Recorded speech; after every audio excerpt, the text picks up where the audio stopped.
Project Cargo Professionals, we're live at Breakbulk Americas here in Houston, and we are with Henk from NEM. And tell us, what does NEM stand for, Henk? NEM, well, I was afraid that was the first question. If you, NEM itself is a brand name, but if you translate it in Dutch, it's Nederlandse Elektrolasmaatschappij. Perfect. I'm not going to say that. Nobody should do that. You'll break your tongue. So we keep it at NEM. That's better. Sounds good. Tell us what NEM does. NEM. We are engineering large HRSGs, heat recovery steam generators, also the smaller versions for power plants all around the world. So basically, what happens is you will have a turbine, getting all that heat that goes into our HRSG that generates steam. That steam goes into the steam generator again, so you basically have a very optimized utilization of your power plant. So we engineer them, we manufacture them worldwide, and we ship them worldwide, and can be pretty big actually. Up to 200 and something tons? Yeah, we have I call it always like one big Lego box, and with modular systems, with modules. These modules can weigh from 90 tons up to 220 tons. Okay. Various shapes, various sizes, they're long. We also have the main steel works and the ductings and the casings. So it truly is project cargo. Yeah.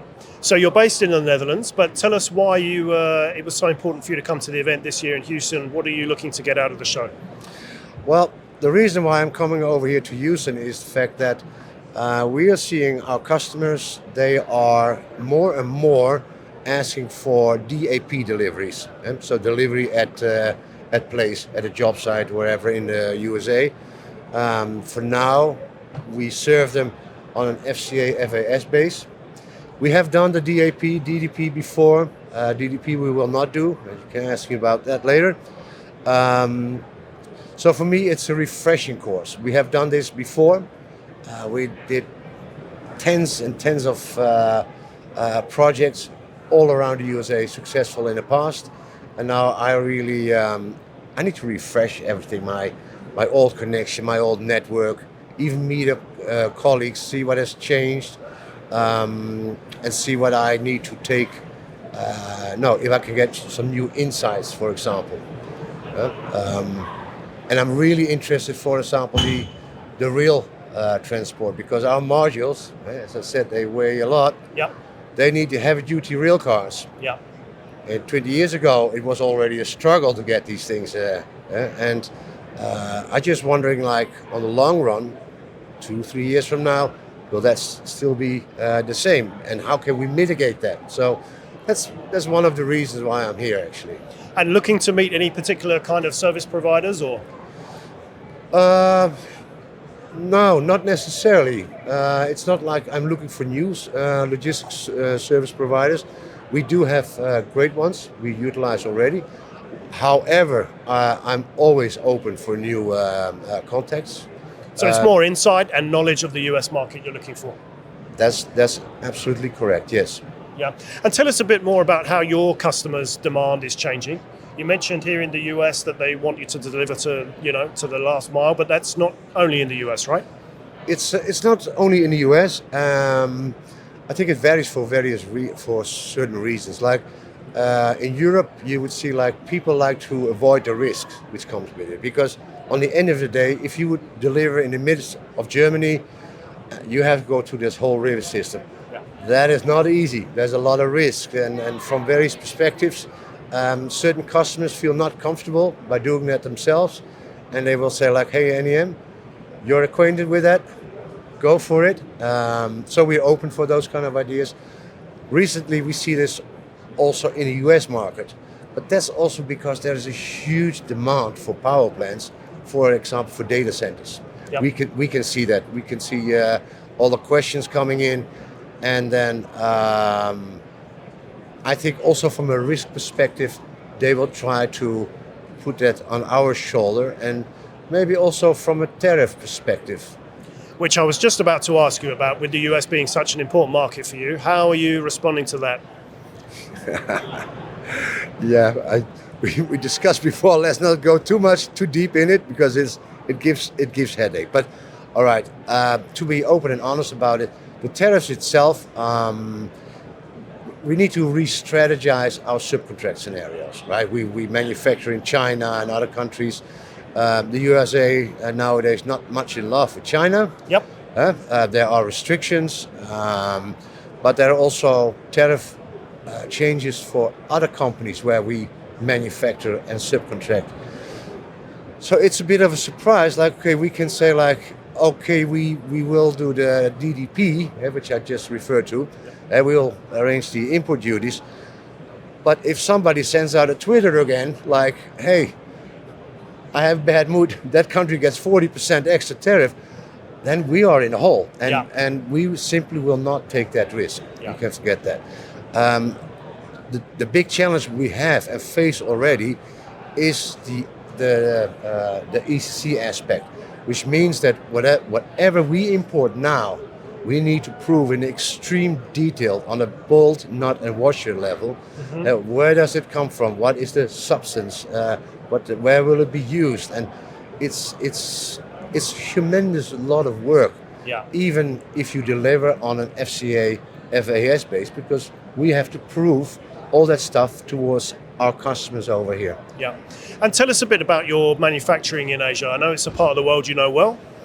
Yeah, I know pretty well. I lived and worked in Vietnam for 2 years. It was supposed to be 2 months, but thanks to COVID, I got locked up over there. I couldn't get out of the country, but you could get a good impression over there. It's a very vibrant country. It's booming over there. And I'm in love with that whole Southeast Asia, Thailand, Laos, Vietnam. So, but that's from a personal perspective. Yeah. So, are you having to restructure your manufacturing operations in Asia? Yes, we are. We are shoveling the deck and see like, okay, are there new vendors? Are they capable to produce our materials? Yes or no? Okay, according to standards, our customer standards. So that's a lot of work for our supply chain management department. Not necessarily for the logistics department, because I move stuff from A to B, how simple that may sound. But yes, it has an impact. Yeah. And you've got some interesting comments on the level of service that the LSPs are delivering. You were telling me that you think the service is much improved in the last few years. Tell us why that is and what you think the project suppliers are doing better. Well, I thought about it this morning again because I read a bit through the questions, and one of the things is what I truly like is that the logistic engineering departments, which they have included into their organizations, which makes communication so much easier than 25 years ago. 25 years ago, that landscape was different. You don't go back that far, do you? I go even back further, but. So don't spoil it for me, please. No, but it was a different landscape. You basically call a logistics service provider, and they said, yeah, we will do everything. And then it was a bit of a cowboy style. Nowadays, if I would call a certain company, they will guide me through the whole way. And I like that. And not necessarily from an IT perspective, but really from an operation perspective. They know how to help me, assist in advising in how to stow a vessel, how to put stuff on trailers. So that's a huge improvement. And what I see also is they are not in for a quick buck. They are more into for the long run, the long relationship. And sometimes we don't have much to offer because we do a lot of FCA, FAS projects. Still, we do have logistics in those constructions. And we also show our loyalty and stick with them. But the professionalism has definitely gone up. It's definitely going up, that's perfect on various levels, various persons. But and I hope it stays that way. And just while we've got you, give us a little bit of your background. Tell us how you got into the industry, on the client side mostly, right? On the client side. You've worked on the client side. You haven't really worked in logistics, have you, as a forwarder or a... No. I did. I did a little. Most of my career on the client side. Yeah. But I explained to you, and nice as a little anecdote. I started, that was my first steps in logistics, in a grocery warehouse, picking up vegetables and all that kind of stuff. Then I started working for Wärtsilä Diesel, sending out ship spares, going to ships myself, and I loved all those dynamics. And I know that I was pretty good at it.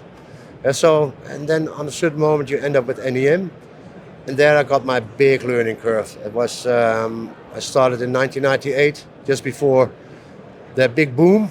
Yep. Everything was new for NEM as well, and I had to learn fast, really fast in project logistics. And then from that moment, I fell in love with it. It's a great profession. Great. Well, hope you get a lot out of the event and you find the contacts and the knowledge you're looking for. Thanks very much for your time. All right. Well, thank you very much for this talk. Thanks, Henk.